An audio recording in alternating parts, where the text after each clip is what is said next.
සුබ දවසක් වේවා කියලා ප්‍රාර්ථනා කරනවා හැමෝටම. අපි බිට්කොයින් සම්බන්ධයෙන් කලින් දවසේ කතා කරනකොට බිට්කොයින් වල ප්‍රයිස් එක තිබ්බ මේ ලෙවල් එකේ. ඉතින් අපි එතනදී කතා වුණා ප්‍රයිස් ඇක්ෂන් එකේ තිබ්බ බේරිෂ් ගතියත් එක්ක අපිට වැඩි ඉඩ කඩක් තියෙන ෂෝට් එන්ට්‍රීස් හොයන්න කියලා අපි පහුගිය දවස් ටිකේම කතා කළා වගේ.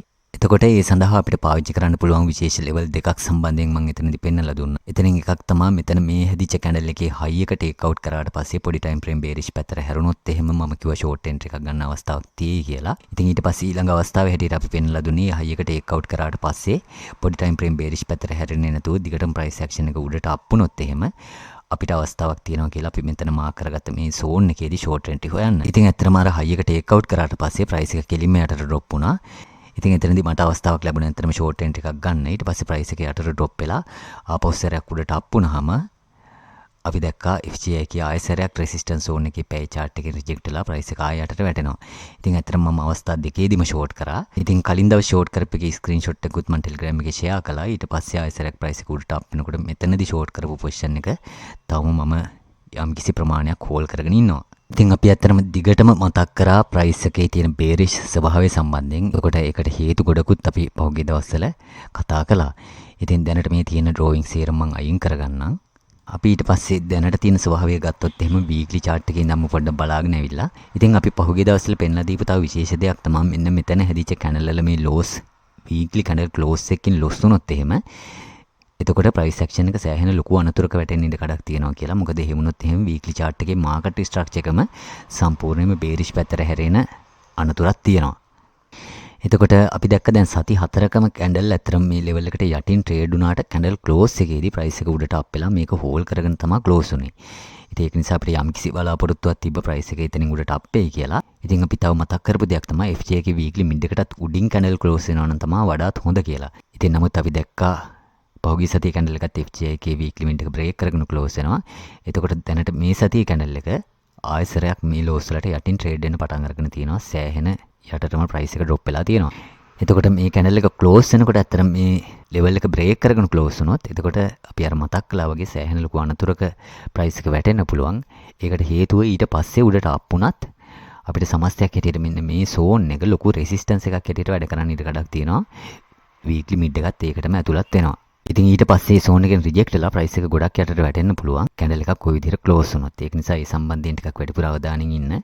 ඉතින් weekly chart එකේ තවම වැඩිපුර ඉඩ කඩක් තියෙන්නේ bearish පැත්තට. අපි ඊට පස්සේ daily chart එක දාගත්තාම දැන් කලින් සතියේ daily candle එකත් අපි අර කතා වුණා වගේම මෙතන තිබ්බ candle තුනේම price action එක wash out කරගෙන bearish විදිහට close වෙලා තියෙනවා. ඉතින් කලින් දවසේ candle එක ඇත්තටම මෙතන candle එකක් close වෙච්ච level එකට යටින්ම close වෙලා තියෙන නිසා price එක ආයි උඩට up වුණොත් එහෙම අපිට සම්පූර්ණයෙන්ම මෙන්න මේ bullish candle වල සිද්ධ වෙච්ච consolidation එක resistance එකක් ඇටියට daily chart එකට වැඩ කරන්න පුළුවන්. ඒ කියන්නේ මම මේ රතු පාටට මාක් කරගත්ත area එක. එතකොට ඒ area එකටම අපිට පේනවා දැනට FJ එකේ mid එක confluence වෙනවා. ඉතින් මේක වෙනස් වෙන්න පුළුවන් මේ daily candle එක close වෙන ස්වභාවයත් එක්ක. ඉතින් කොහොම නමුත් අපිට daily chart එකේ ප්‍රධානම resistance එක හැටියට මෙන්න මේ zone එක monitor කරගෙන ඉන්න පුළුවන්.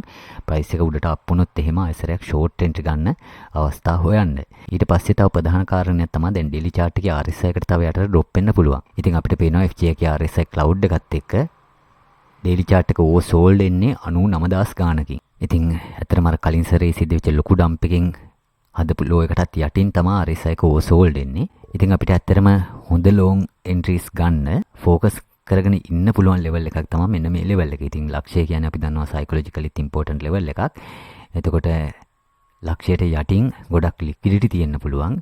ඊට යටින් වික්කුණොත් එහෙම වික් වෙලා ඊට පස්සේ price එක ආයි උඩ close වුණොත් එතනදී අපිට හොඳ long entry ගන්න අවස්ථාවක් තියෙන පුළුවන්. price එක ටිකක් හරි උඩට up වෙන ඉඩ කඩක් තියෙන නිසා මේ level එකෙන්. ඉතින් ඒක නිසා මේ level එක සම්බන්ධයෙන් ටිකක් අවධානයෙන් ඉන්න. daily chart එකේ RSI එක oversold වෙන level එක. අපිට ඇත්තට මෙතනදී අවශ්‍ය නම් මෙන්න මේ consolidation එකත් එක්කම පාවිච්චි කරලා RSI එක oversold වෙන level එකයි සේරමත් එක්ක support zone එකක් mark කරගත්ත හැකි. එතකොට ওই zone එකේදී price එක අපි අර කිව්ව විදිහට අපිට bullish reaction එකක් දුන්නොත් එහෙම එතනදී අපිට කන්සිඩර් කරන්න පුළුවන් ටිකක් වැඩිපුර විශ්වාසයකින් long trade වලට entry ගන්න. එතකොට අපි ඇත්තටම monthly chart එකට ආපුවාම දැන් monthly chart එකේ mid එකත් ඒ level එකට confluence වෙනවා. ඉතින් ඒක නිසා ඇත්තටම අපි දිගටම කතා වුණා monthly chart එකේ mid එකට price එක drop වෙන්න පුළුවන් කියලා. එතකොට කොහොමදත් අපිට monthly chart එකේ mid එක කිට්ටුවෙන් අපි අඳගත්ත මේ zone එක focus කරගෙන ඉන්න පුළුවන් අලුතෙන් long entry ගන්න. මොකද తాවකාලිකව හරි මේ zone එකට ආපුවාම price එක සැලකිය යුතු විදිහට උඩට බවුන්ස් වෙන ඉඩකඩක් තියෙන නිසා.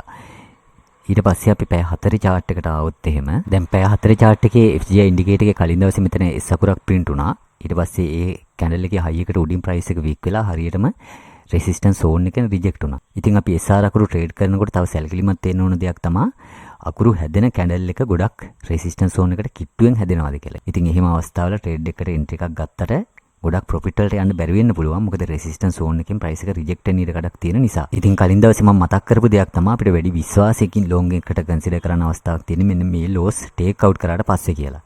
ඉතින් එහෙම take out කරත් ඇත්තටම තවමත් හරියට long entry එකට confirmation එකක් ගන්න හම්බෙලා නැහැ. ඉතින් අපිට වෙනවා ආයසරයක් S අකුරක් print වෙලා තියෙනවා. එතකොට ඒකේ high එකට යටින් තමයි candle එක දැනට trade වෙන්නේ. මෙතනත් S අකුරක් print වුණා. නමුත් ඒකේ high එක break වුණේ නැහැ. මොකද high එක හරියටම resistance zone එක කිට්ටුවෙන්මයි හැදිලා තියෙන්නේ. ඉතින් මෙතනදී අපිට පේන තව දෙයක් තමයි දැන් පැය 4 chart එකේ price එක උඩට up වුණොත් මෙතන සිද්ධ වෙලා තියෙන මෙන්න මේ consolidation එකත් resistance එකක් හැටියට වැඩ කරන්න ලොකු ඉඩකඩක් තියෙනවා price එක උඩට up වුණොත්. එතකොට ඒ area එකටම පැය 4 chart එකේ mid එකත් confluence වෙනවා. ඉතින් ඒක නිසා අපිට මේ zone එකත් mark කරගත්ත හැකි price එක උඩට up වුණොත් එහෙම ඊට පස්සේ පොඩි time frame bearish පැත්තට හැරුණොත් ආයසරයක් short වලට entry හොයන්න. දැනට අපිට පේනවා දැන් පැය 4 chart එක ආයසරයක් oversold level එකට කිට්ටුම වෙලා තියෙනවා. අපි කලින් දැක්ක මෙතනදී පැය 4 chart එක oversold වුණාම ඊට පස්සේ market එක ටිකක් හරි උඩට bounce වුණා. ඉතින් ඇත්තටම දැනට තියෙන situation එකත් එක්ක අර ගොඩක් කට්ටිය අපි දන්නවා market වල reject වෙන්නේ bottom එක සහ top එක අල්ලන්න ගිහිල්ලා. එතකොට market structure එක හරියට shift වෙන්නේ නැතුව අපි අපේක්ෂා කරන පැත්තට එකපාර යට තැන්වලදී limit orders වගේ දේවල් දාලා එක bullish candle එකක් හරි එහෙම නැත්නම් short කරනවා නම් red candle එකක් හරි close වුණාම හිතනවා අපි අපේක්ෂා කරන පැත්තට market එක යයි කියලා. එහෙම හිතලා එකපාරට පැනලා entries ගන්නවා. නමුත් market එක ඊට පස්සේ අනිත් පැත්තට යනවා. ඉතින් මේ price action එකේ ස්වභාවය බැලුවොත් ඔයාලට තේරෙනවා ඇති. දැන් මේ close වෙලා තියෙන හැම bullish candle එකකදීම සිද්ධ වෙලා තියෙන්නේ whales ලගේ සහ ඊට පස්සේ market makers ලගේ sell orders fill වෙච්ච එක. ඉතින් ඊට පස්සේ ඒවා fill වුණාම market එක දිගටම යටට dump වෙලා තියෙනවා. ඉතින් ඒක නිසා මෙහෙම එකපාරට bullish candle එකක් close වුණා කියලා අපිට පමණකින් ෂුවර් කරන්න බෑ ඊට පස්සේ මාකට් එකේ පැත්තට යයි කියලා. ඉතින් ඒක ඩවුන් ට්‍රෙන්ඩ් එක ස්වභාවය. ඩවුන් ට්‍රෙන්ඩ් එක හැදෙන හැම බුලිෂ් කැන්ඩල් එකකම වගේ සිද්ධ වෙන්නේ සෙල් ඕඩර්ස් ෆිල් වෙන එක. දැන් මේ හැම තැනකදීම අපිට පේනවා ඒක. ඉතින් අප් ට්‍රෙන්ඩ් එකකදී ක්ලෝස් වෙන හැම බේරිෂ් කැන්ඩල් එකකදීම වගේ සිද්ධ වෙන්නේ බයි ඕඩර්ස් ෆිල් වෙන එක මාකට් එක උඩට අප් වෙන්න අවශ්‍ය කරන. ඉතින් ඒක නිසා අපි ඒක තේරුම් ගන්න ඕනේ. තේරුම් අරගෙන අර බොටම් එක අල්ලනවා වෙනුවට අපි බලන්න ඕනේ මාකට් එකේ ස්ට්‍රක්චර් එක බුලිෂ් පැත්තට හැරෙනවද ඊට පස්සේ අපිට පුළුවන් රීට්‍රේස්මන්ට් බලලා හොඳ එන්ට්‍රි ගන්න. ඉතින් එතකන් ඉවසීමෙන් ඉන්න එක තමයි හොඳම දේ. අඩුම තරමින් අපිට ඩේලි කැන්ඩල් එකක්වත් බුලිෂ් විදිහට ක්ලෝස් වුණොත් එතකොට වැඩි විශ්වාසයකින් රීට්‍රේස්මන්ට් බලලා ලොන්ග් ට්‍රේඩ් වලට එන්ට්‍රි ගන්න පුළුවන්කම තියෙනවා. ඉතින් දැන් මේ වගේ තැන්වල එක බුලිෂ් කැන්ඩල් එකක් ක්ලෝස් වුණත් ඊට පස්සේ දවස් 3-4ක් මාකට් එක අප් වුණා. මෙතනත් එහෙමයි දවස් 3ක් අප් වුණා. මෙතනත් එහෙමයි බුලිෂ් කැන්ඩල් එකක් ක්ලෝස් වුණාම ඊට පස්සේ ඉතිරි දවස් දෙක ප්‍රොෆිට් ගන්න පුළුවන් වෙන්න උඩට අප් වෙලා තියෙනවා. එතකොට බොටම් එකම අහුුනේ නැහැ කියලා ගැටලුවක් වෙන්නේ නැහැ. ඊට පස්සේ හරියට එන්ට්‍රි එකක් අරගෙන රිස්ක් එක අඩුවෙන් ප්‍රොෆිට් වලට යන්න පුළුවන්. ඒක නිසා ඒ කාරණේට අවධානය යොමු කරන්න අර බොටම් එකම අල්ලන්න හැම වෙලෙම උත්සාහ කරන එක භයානකයි. ඊට පස්සේ අපි පේ chart එකට ආපුවාම දැන් මෙතනත් ක්ලෝස් වෙලා තියෙන මේ බුලිෂ් කැන්ඩල් එක ගත්තාම ඒකෙදි අපිට පේනවා සෙල් ඕඩර්ස් තමයි ෆිල් වෙලා තියෙන්නේ.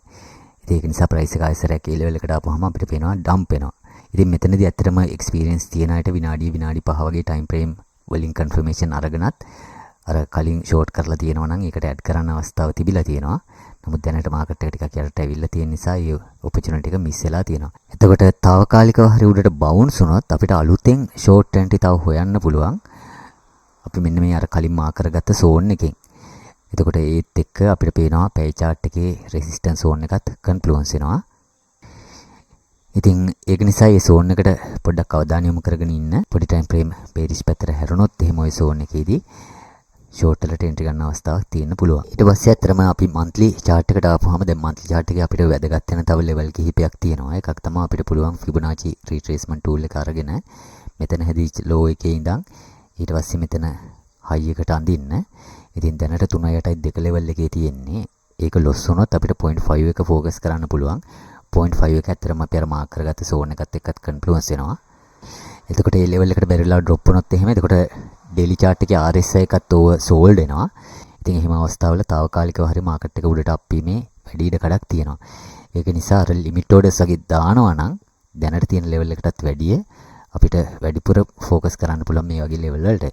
ඉතින් ඇත්තටම එහෙම වුණත් අර ලිමිට් ඕඩර්ස් එකපාරට දාන එක සම්බන්ධයෙන් මම පුද්ගලිකව එහෙම ක්‍රමයක් අනුගමනය කරන්නේ නැහැ. මම හැම වෙලෙම මාකට් එකේ බුලිෂ් රියැක්ෂන් එකක් ඇවිල්ලා මාකට් එක අනිත් පැත්තට හැරෙනවද කියලා බලලා තමයි ට්‍රේඩ් වලට එන්ට්‍රි ගන්න. ඉතින් ගොඩක් කලාතුරකින් තමයි මම ලිමිට් ඕඩර්ස් වලින් ට්‍රේඩ් වලට එන්ට්‍රි ගන්න එකපාරට බොටම් එක හරි টොප් එක හරි අල්ල ගන්න කියලා හිතාගෙන. ඉතින් ලිමිට් ඕඩර්ස් දැම්මත් ඇත්තටම රීට්‍රේස්මන්ට් බලලා, ඒ කියන්නේ ස්ට්‍රක්චර් එක බුලිෂ් හරි අපි අපේක්ෂා කරන පැත්තට හැරුණාම ඊට පස්සේ රීට්‍රේස්මන්ට් බලලා තමයි ලිමිට් ඕඩර්ස් දැම්මත් ලිමිට් ඕඩර්ස් දාන්නේ.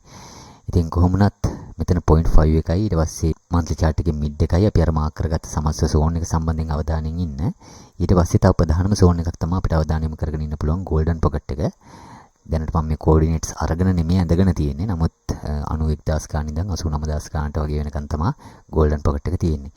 ඉතින් මෙතනින් නම් ඇත්තටම පැහැදිලිවම ලොකු bullish reaction එකක් අපිට අපේක්ෂා කරන්න ඉඩ කඩ තියෙනවා. එතකොට ඊට පස්සේ monthly chart එකේ 10 period simple moving average එක දැනට තියෙන්නේ 1,2393. ඒ level එකත් පොඩ්ඩක් focus කරගෙන ඉන්න. bullish reaction එකක් ඇවිල්ලා ඊට පස්සේ පොඩි time frame bullish පැත්තට හැරුණොත් අපිට తాවකාලිකව long trade වලට entry ගන්න පුළුවන්කමක් තියෙන ඉඩ කඩ තියෙනවා. ඉතින් මොකද ගොඩාක්ම important moving average එකක් monthly chart එකට. ඉතින් අපි දිගට මතක් කළා මේ level එකට යටින් බැරි වෙලාවත් candle close වුණොත් එතකොට multi month down trend එකක market එක යන්න ඉඩ කඩක් තියෙනවා. ඉතින් මේකට යටින් කොච්චර විකුණත් ගැටලුවක් නැහැ. 91000 ගානටම වැටිලා golden pocket එකටම price එක වැටුණත් කමක් නැහැ. monthly close එකත් එක්ක price එක උඩට up වුණොත් මේක break කරගෙන close වුණත් කමක් නැහැ. ඒ close වෙන candle එකේ low එක loss වෙන්නේ නැතුව. ඉතින් මේ level එක break කරගෙනත් close වෙලා ඊට පස්සේ candle එකේ low එකත් loss වුණොත් අනිවාර්යයෙන්ම වගේ multi month down trend එක price එක යෑමේ අනතුරක් තියෙනවා. ඉතින් ඒක නිසා ඒ සම්බන්ධයෙන් උත් ආයෙ මතක් කරනවා අවධානයෙන් ඉන්න කියලා. එතකොට මම Fibonacci retracement tool එකේ coordinates අරගෙනම ඇඳගත්තා. මෙතන 3.2 level එක තියෙන්නේ 1,3167න්. ඉතින් මේ level එක ටිකක් focus කරගෙන ඉන්න. සමහරලාට මේ level එකෙන් ටිකක් වැඩිපුර උඩට market එක bounce වෙන්න ඉඩ කඩක් තියෙන නිසා.